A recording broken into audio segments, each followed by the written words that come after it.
Terima kasih Anda masih setia bersama kami. Pemirsa, puncak perayaan Imlek 2574 di wilayah Priangan Timur dirayakan bersama oleh warga lintas agama. Sejumlah tokoh agama hadir sebagai bentuk toleransi antar umat beragama.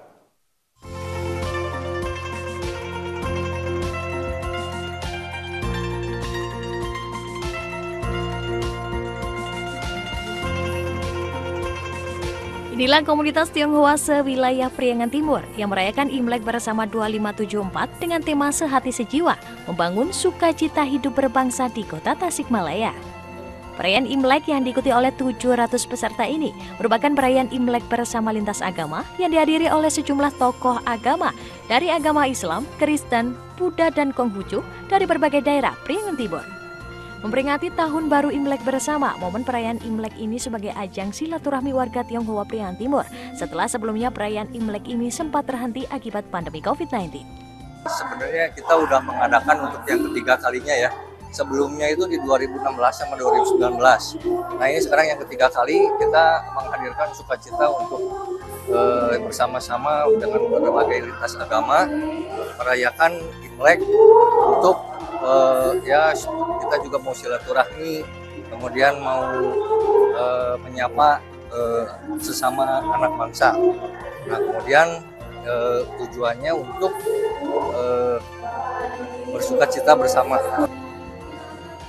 Ketua MUI sekaligus Forum Kerukunan Umat Beragama FKUB Kota Tasikmalaya Kiai Haji Ate Musodik menekankan bahwa acara ini sangat bagus digelar untuk menjaga silaturahmi, toleransi antar umat beragama, khususnya di Kota Tasikmalaya. Kebersamaan Kota Tasikmalaya, semua agama bersama menyambut Imlek. Ini ada satu kemajuan untuk Kota Tasikmalaya. Ini hebat, orang Tasik itu cukup toleran, bebas. Tionghoa hidup di Tasikmalaya. Jadi ini kemajuan. Jadi kebebasan beragama, kebebasan suku, Tasikmalaya ini adalah merupakan suatu kota yang toleran, bukan intoleran.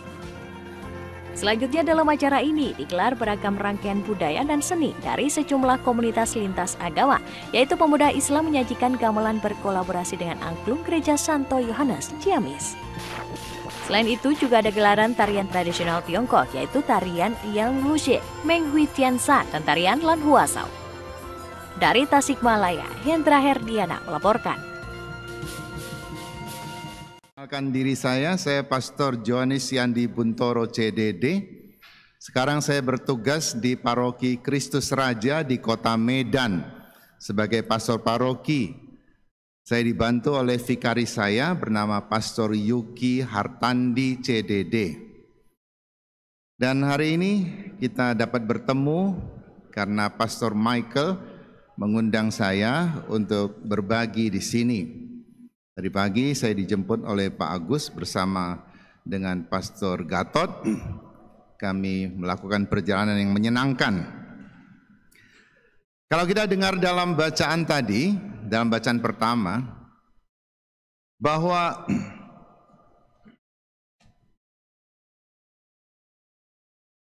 carilah keadilan, carilah kerendahan hati, carilah kebenaran.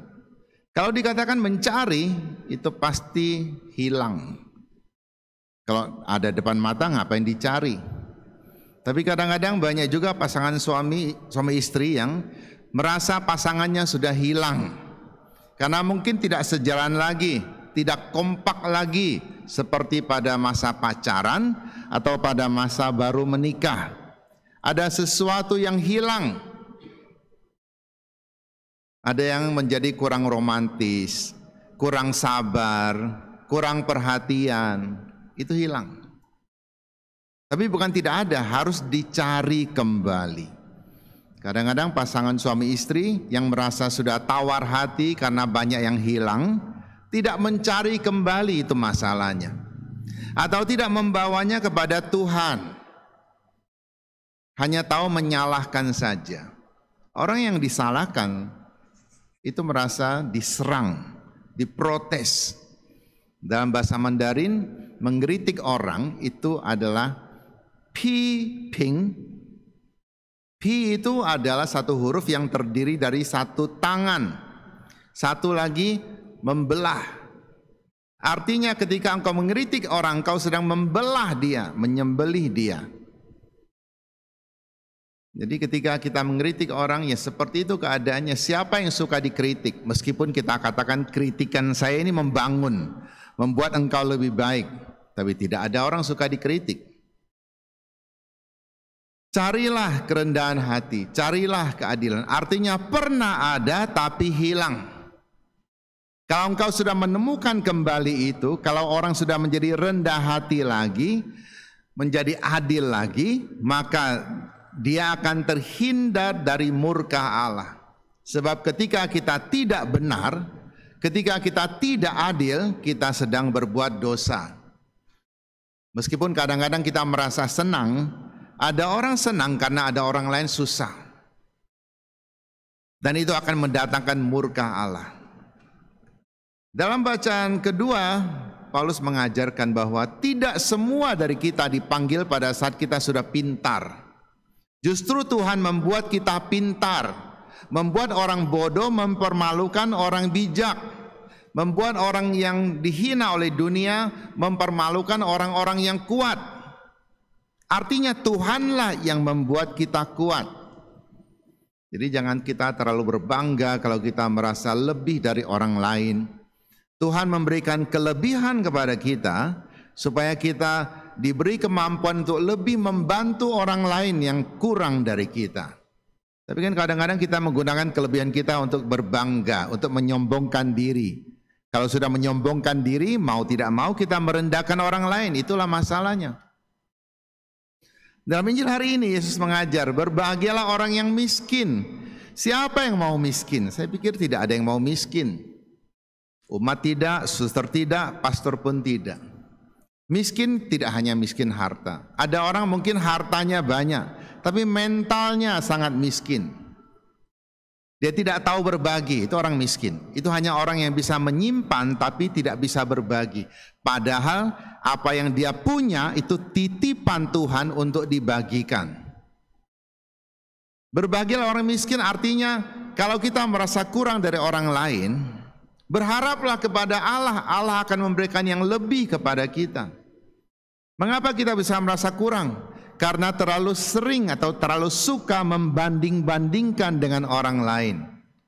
Ada hal yang belum waktunya kita nikmati, kita bandingkan dengan orang lain, maka kita akan terus merasa kurang. Kalau ada orang yang bodinya besar, saya sebut TTM. TTM itu bukan teman tapi mesra, tapi tebal tidak merata. Bagian yang harus tebal dia tidak tebal, bagian yang harus tebal dia tebal. Nah itu ya. Jadi tebal tidak merata. Kita akan merasa lebih langsing. Kau cari lagi satu orang yang lebih tebal darimu, fotolah bersama. Orang katakan, wah langsing ya. Orang yang umur 50 atau 60 merasa seringkali dipandang sebagai orang tua, sudah masuk lansia katanya. Tapi kalau 60 sudah meninggal, orang katakan sayang ya masih muda. Jadi mau muda ya cepatlah meninggal. Engkau akan tetap muda dan tidak pernah akan jadi tua. Jadi orang yang meninggal tidak ada ulang tahunnya lagi, maka dia tidak akan menjadi tua. Kadang-kadang ada orang yang latah. Orang sudah meninggal pun dirayakan ulang tahunnya. Tuhan sudah menghentikan hidupnya, sudah selesai. Kenapa kau bangkitkan dia lagi? Jadi orang meninggal tidak ada ulang tahun, sudah selesai.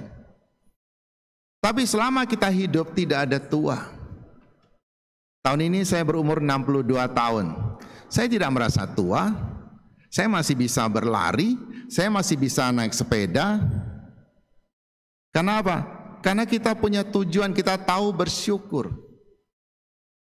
Kenapa hari ini kita merayakan misa bernuansakan Imlek? Karena perayaan Imlek itu adalah perayaan syukur. Syukur untuk siapapun juga yang ingin keluar dari kegelapan masuk ke dalam terang. Keluar dari kesulitan masuk ke dalam satu pembebasan. Zaman dulu orang merayakan Imlek itu karena apa? Karena mereka bisa melewati musim dingin yang ekstrim. Karena pada saat musim dingin banyak orang mati kelaparan, banyak orang sakit mati juga, terutama anak-anak yang fisiknya tidak kuat. Maka ketika masuk musim semi mereka bergembira, bersyukur, inilah waktunya kita menanam lagi. Inilah waktunya kita bersukaria, maka dirayakan dengan pesta. Jadi Imlek ini sebenarnya adalah perayaan syukur, bukan hanya untuk orang Tionghoa, kita semua saja kita bisa merayakan Imlek. Karena apa? Karena bersyukur bahwa kita tidak selalu hidup dalam kesusahan. Ada waktunya kita keluar dan kita menjadi pemenang. Dalam ucapan Imlek tahun ini ada satu ucapan begini, Yang Mei Tu Qi. Harusnya Yang Mei Tu Qi, tapi tu itu diambil bunyinya mirip dengan kelinci, yaitu tu, maka dipasang kata kelinci di situ. Maksudnya apa? Yang Mei ini menaikkan alis mata. Tu Qi itu menyemburkan napas atau menghembuskan nafas dengan lega. Artinya keluar dari kesusahan, masuk ke dalam kemenangan. Seperti orang yang pernah menjadi alumnus COVID bisa bernapas dengan lega lagi. Seperti itulah, lega. Kita yang sudah lama pakai masker, begitu buka masker, lega. Saya pikir seperti itulah. Jadi Imlek itu merayakan keluar dari kesusahan, masuk ke dalam kesenangan. Ini pantas dirayakan oleh siapapun juga. Dan ini bukan liturgi gereja. Maka sebenarnya tidak ada istilah misa Imlek. Misa hanya satu, misa kudus. Yang ada adalah misa kudus dengan nuansa Imlek, boleh. Dengan nuansa inkulturasi, boleh. Inilah yang kita rayakan. Menurut cerita zaman dulu, ketika banyak orang mati kelaparan, mati karena sakit waktu musim dingin, mereka menilai itu, menganggap itu sebagai sedang diganggu oleh siluman, diganggu oleh monster yang bernama Nien. Mereka kasih nama Nien, itu nama monster, atau Sui, Nien atau Sui. Menurut para tua-tua, bagaimana kita mengusir monster itu? Kita harus pasang warna merah di mana-mana. Maka ketika orang merayakan Imlek, pasang warna merah di mana-mana. Apa artinya merah? Merah artinya darah. Apa artinya darah? Darah artinya pengorbanan. Hanya dengan pengorbanan, hanya kalau ada orang berkorban bagi kita, kita akan mendapatkan kelegaan dan kebaikan. Bukankah orang tua kita sudah berkorban bagi kita? Bukankah para pastor kita, suster juga berkorban untuk kita? Bukankah para pendidik juga berkorban untuk murid-muridnya, sehingga mereka menjadi sesosok pribadi yang lebih hebat karena ada orang berkorban? Itulah merah, itulah darah. Jadi ketika dalam satu perseteruan tidak ada yang mau berkorban, maka tidak akan selesai urusannya. Maka merah adalah pengorbanan. Maka dipasanglah warna merah di mana-mana, di pintu di mana, bahkan lampion juga. Nah, lampion merah itu sebenarnya ada ceritanya. Legendanya begini. Ada sekelompok perampok yang suka merampok orang-orang kaya yang pelit, yang jahat, yang suka menindas orang lain. Suatu hari mereka mau merampok lagi, sudah ditentukan tanggalnya.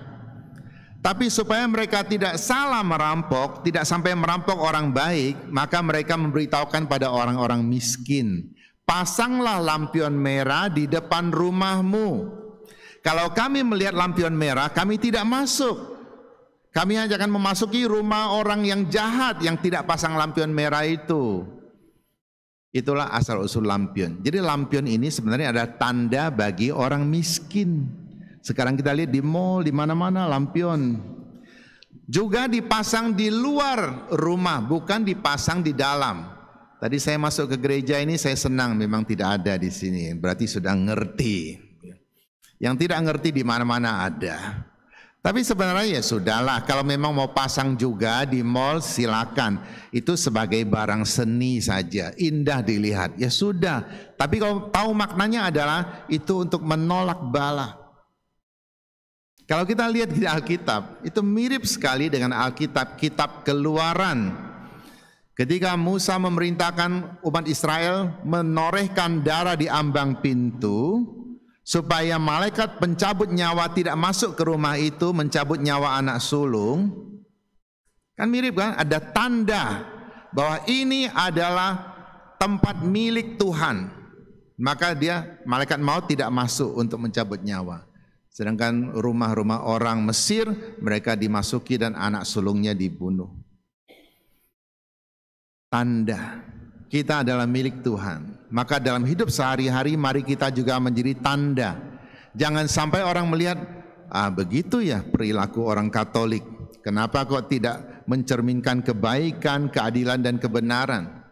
Ketika kita menghidupi kehidupan Katolik kita dengan baik, kita sedang memberi tanda kepada orang lain.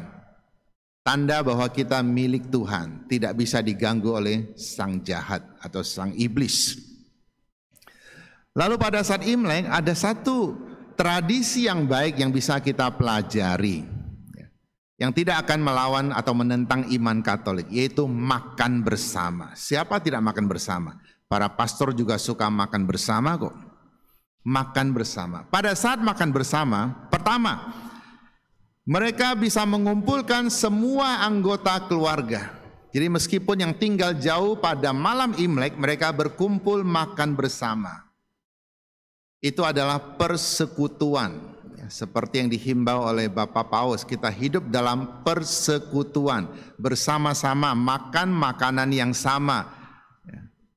Jadi jangan di meja ada makanan khusus bagi orang tertentu karena dia berpangkat, karena dia lebih kaya. Lalu orang yang kurang lalu dikasih makanan yang kurang, itu bukan makan bersama. Kalau mau buat gitu ya bukan makan bersama, bikin meja sendiri saja. Jadi makan bersama artinya duduk bersama-sama makan makanan yang sama, lalu saling bersenda gurau, saling mengenal dan sebagainya. Nah, pada saat makan bersama itu, para tetua, orang yang tua akan memperkenalkan anggota baru dalam keluarganya. Anggota baru maksudnya apa? Lahirlah cucu, lahirlah anak, nah, itu anggota baru. Lalu kepada yang muda-muda diperkenalkan, inilah kakekmu, inilah nenekmu, inilah pamanmu, inilah bibimu. Diperkenalkan. Kan tinggal berjauhan, mereka tidak saling mengenal. Pada hari itulah mereka diperkenalkan. Lalu ada tradisi yang baik lagi, pada malam itu mereka harus saling memaafkan. Kita lihat teman-teman kita orang Muslim juga melakukan hal itu pada saat Lebaran, saling memaafkan. Artinya jangan sampai di tahun yang baru kita masih ada ganjelan di hati. Waduh, saya dendam sama dia, saya tidak suka sama dia. Saling memaafkan, di tahun yang baru saya sudah hidup lebih bebas, tidak terikat lagi oleh kebencian. Itu bagus. Kalau ada yang berhutang, maka diminta untuk melunaskan hutangnya. Kalau tidak sanggup, maka ramai-ramai mereka membantu dia melunaskan hutangnya. Bagus tidak? Bagus, supaya di tahun yang baru dia akan lebih lega, tidak ada beban lagi. Tapi jangan karena dilunaskan lalu tiap tahun bikin hutang. Nah, itu lama-lama orang juga jengkel. Artinya harus bisa memperbaiki diri. Ada orang yang tidak bisa melunaskan hutang karena dia memang punya kesulitan. Tapi ada juga orang-orang yang tidak melunaskan hutang karena memang hatinya buruk. Karena memang dia hanya mau mengambil keuntungan dari orang lain. Tidak ada niat untuk melunaskan hutang. Maka itu memang orang-orang yang perlu ditegur. Kadang-kadang kita manusia tegur tidak bisa, Tuhan tegur. Lalu mereka akan makan makanan-makanan yang bunyinya melambangkan harapan-harapan yang baik. Misalnya mereka makan ikan. Ikan dalam bahasa Mandarin adalah yu. Yu dalam bahasa Mandarin bunyinya itu juga berarti lebih. Artinya supaya rejeki di rumah kita ini selalu ada lebihnya. Pada saat yang sama juga mengajar orang untuk berhemat, jangan memboroskan harta. Seberapa banyak pun harta kita kalau kita boros ya tidak akan ada lebihnya. Maka makan ikan melambangkan supaya kita bisa hidup berkecukupan, tidak sampai kekurangan. Lalu mereka makan makanan yang manis-manis. Misalnya kue keranjang. Manis artinya apa? Supaya mulutnya manis, supaya perilakunya manis di hadapan Tuhan. Itu harapannya. Tapi kalau makan kebanyakan nanti kencing manis. Jadi harus jaga-jaga juga. Ini para umat juga suka lupa. Pastor juga usia semakin bertambah. Tidak ada pastor yang makin hari makin muda. Kasih makanan juga coba ditimbang-timbang. Tiap Natal datanglah kue-kue yang manis-manis, apa-apa manis. Pastornya makan lalu sakit diabetes. Atau makanan yang berlemak dan sebagainya. Tapi kadang-kadang tidak dikasih pun pastornya cari sendiri. Itu artinya pastornya tidak menjaga kesehatannya sendiri. Saya pikir seorang pemimpin yang baik harus tahu merawat diri sendiri. Jangan sampai orang lain merawat kita. Selama kita masih bisa merawat diri kita sendiri, jangan sampai orang lain yang merawat kita. Masuk rumah sakit misalnya, kan dirawat orang lain.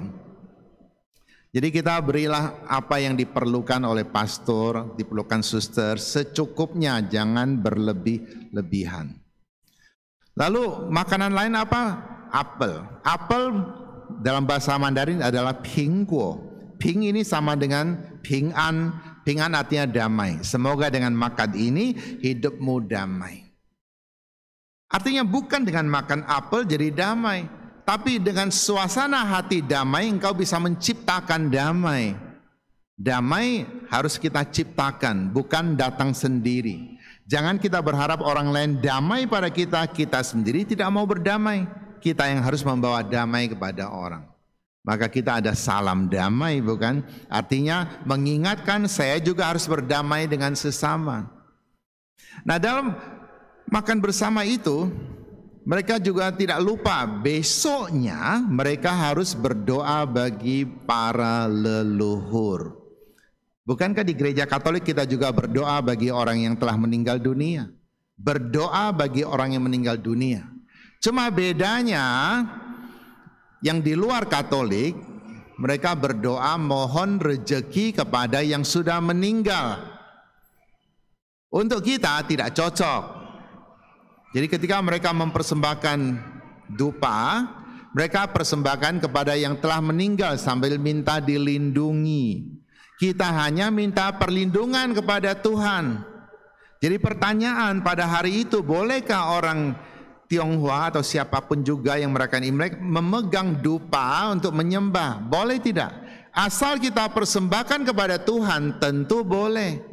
Di sini juga tadi kita mempersembahkan wangi-wangian kepada Tuhan. Cuma bentuknya beda saja. Wangi-wangian orang barat, ini kan dari barat. Itu begitu dibakar langsung habis, keluar asap habis. Orang Tionghoa sangat hemat. Mereka bikin wangi-wangian itu ditempelkan di lidi, dibakar bisa 1 jam. Itu namanya hemat. Jadi sekarang sudah tahu ya kenapa mereka bisa kaya? Karena hemat.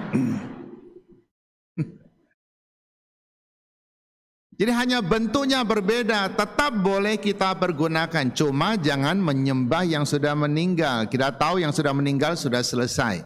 Kita hanya bisa mendoakan yang meninggal kepada Tuhan. Tuhan, ampunilah dosanya, berilah dia kehidupan kekal. Harapan kita kepada Tuhan. Perkara orang ini ada di api penyucian atau ada di neraka, kita tidak tahu. Atau ada di surga, kita memang tidak tahu. Tapi demi belas kasih, baik kepada orang hidup maupun kepada orang yang telah meninggal, kita tetap mendoakan orang yang meninggal. Siapa tahu Tuhan berbelas kasih kepadanya, memberikan istirahat kekal kepadanya. Itu. Jadi bukan minta rezeki. Lalu Imlek juga, karena dikatakan ada monster yang mengganggu, monster ini takut akan warna merah tadi, bukan pengorbanan. Dia juga takut akan kebisingan. Kebisingan apa yang dibuat? Kita lihat, mereka hadirkan barongsai. Barongsai ini sebenarnya binatang yang tidak ada di Cina. Karena di Cina, daratan Cina, tidak ada singa 1 ekor pun. Meskipun ada banyak patung singa. Singa itu datang dari India. Yaitu ketika sirkus masuk ke situ, mereka melihat sirkus bermain, mengajak singa bermain dan singanya bisa nurut. Mereka lihat lucu sekali. Kalau begitu, karena kita tidak punya singa, kita buat tarian singa. Nah, itu. Jadi kalau Anda cari singa tidak ada di situ. Yang ada tarian singa. Nah, tarian singa inilah menciptakan kebisingan yang katanya mengusir monster. Kebisingan apa yang harus kita buat? Kebisingan yang harus kita buat adalah ketika kita bekerja sama menuntaskan kemiskinan, bekerja sama menolong orang lain. Itulah kebisingan yang kita perlukan, bukan bising-bising ganggu orang. Kemudian ada lagi naga. Naga ini adalah binatang yang tidak ada di Cina. Naga itu adalah lambang kerjasama. Kalau kita perhatikan naga, itu dia terdiri dari macam-macam unsur keunggulan binatang digabung jadi satu. Tanduknya tanduk rusa. Tanduk rusa kuat sekali. Kepalanya kepala unta. Unta yang bisa bertahan di padang pasir, itu kelebihannya. Moncongnya moncong sapi. Kumisnya itu kumis ikan, kumis lele. Kemudian taringnya taring macan. Jenggotnya adalah jenggot kambing. Badannya badan ular, sisiknya sisik ikan, cakarnya cakar elang, perutnya sama dengan atau mirip dengan kerang, isinya kerang. Jadi itu maksudnya, tidak ada binatang naga itu. Yang ada adalah semua kelebihan, semua kekuatan digabung jadi satu, artinya bekerja sama akan menghasilkan satu karya yang besar. Seperti naga yang perkasa, itu maksudnya. Jadi jangan orang Katolik melihat naganya orang Tionghoa sebagai lambang setan, itu ngawur. Kalau ada orang mengatakan itu ngawur, itu tidak tahu sejarah. Hari ini saya memberitahukannya. Naga adalah lambang kerjasama. Siapapun juga yang punya kekuatan, kalau dia tidak tahu bekerja sama, dia hanya mementingkan diri sendiri, maka semua urusan akan kacau. Tapi kalau orang-orang kuat bekerja sama, seperti di paroki kita, ada teman-teman kita yang bisa bernyanyi, mereka bekerja sama, mereka menjadi kekuatan. Ada DPP yang bisa bekerja saling melayani, mereka menjadi kekuatan, mereka lah naga. Ada pastor yang bisa menyapa umat, yang dekat dengan umat, yang tahu bau domba. Jadi seorang gembala harus tahu bau domba. Jangan cari-cari bau babi terus. Bau domba. Ya domba ya kita semua ini. Maka ada kekuatan, ada naga di sini. Jadi bukan lambang iblis. Jangan sembarang. Ya. Jadi, nah naga dan singa ini ada dua macam. Macam pertama adalah yang khusus dipakai untuk sembahyang. Maka pada hari Imlek, naga dan singa ini harus ada upacara membuka mata. Jadi ada doa membuka mata. Ketika membuka mata, maka ditanamkan roh ke dalam dua barang itu. Nah, naga dan barongsai seperti itu tidak bisa dipakai sepanjang tahun. Setelah 15 hari, setelah Cap Gome berlalu, kedua barang itu harus dibakar supaya rohnya kembali lagi, tidak tinggal bersama kita. Ya, paham ya? Sedangkan naga dan singa yang kita lihat muncul sepanjang tahun itu bukan dipakai khusus untuk sembahyang, maka tidak pernah dibakar. Kalau bakar ya sayang sekali, kan mahal belinya. Jadi ada dua macam. Nah, di tempat saya barusan itu ada dewa kekayaan. Jadi ya, dia berdandan seperti dewa kekayaan. Dia bawa barang itu, bawa uang emas itu. Jadi umat bisa taruh angpau di situ. Ada umat yang taruh angpau, lalu dia angkat tinggi. Umatnya lalu menyembah dia. Itu salah. Jangan disembah. Kita orang Katolik hanya menyembah Tuhan, bukan menyembah kekayaan. Ya mungkin karena tidak tahu, ya sudahlah. Jadi ada banyak tradisi-tradisi seperti ini. Kalau saya bicarakan ya tidak akan selesai, karena saya harus selesaikan khotbah ini. Kalau ada seminar kita bisa bicara lebih panjang lagi. Kita hanya berharap semoga hidup kita semakin maju. Nah, tadi ada ucapan-ucapan sengi singlung, artinya apa? Semoga bisnismu semakin hari semakin naik. Itu kue keranjang disebut nian kau. Nian itu adalah lengket sebenarnya, tapi bunyinya mirip dengan tahun.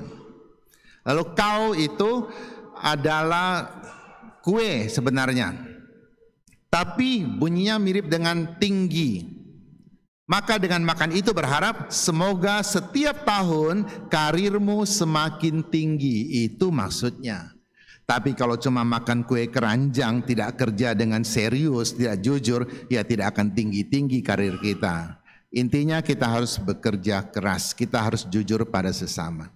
Semoga Tuhan memberkati kita semua dan kita mampu menjadi orang-orang yang senantiasa menghadirkan kebaikan kepada sesama.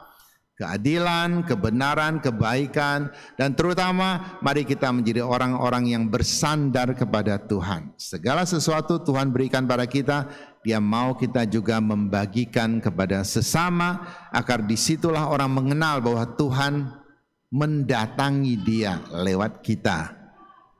Semoga Tuhan membimbing, memberkati kita semua. Amin.